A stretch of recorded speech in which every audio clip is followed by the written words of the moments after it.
Clear Creek. Coming into Clear Creek. Bess jerked awake. They were here already? Seemed like she'd just boarded the train in Baker City. She yawned, blinked back sleep, and looked around. The town was surrounded by rolling prairie with the occasional tree.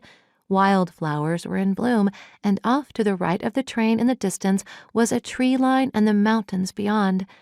It was a beautiful sight, and she wished she hadn't fallen asleep. She missed a lot of pretty scenery.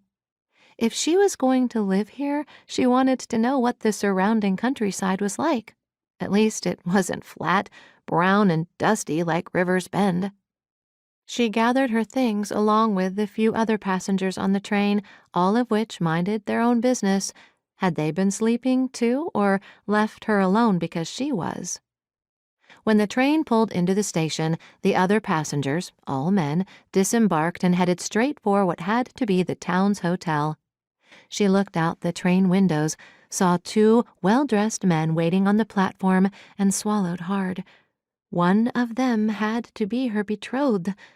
Good grief, she hoped it was the younger-looking one. She'd sent him a picture of herself, the only one she had in her possession, but he never sent one of himself. Bess peered out the window again. Were they father and son? She disembarked, and the younger of the two smiled, then approached.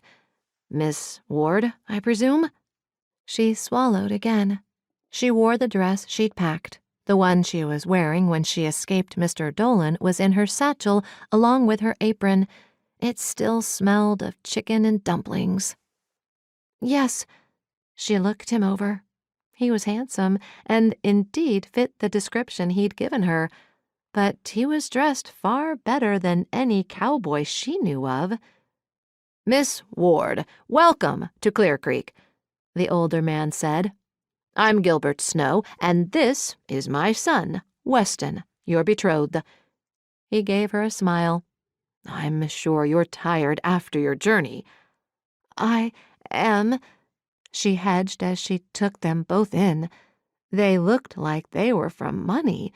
But if that were so, then why was the younger Mr. Snow getting himself a mail-order bride?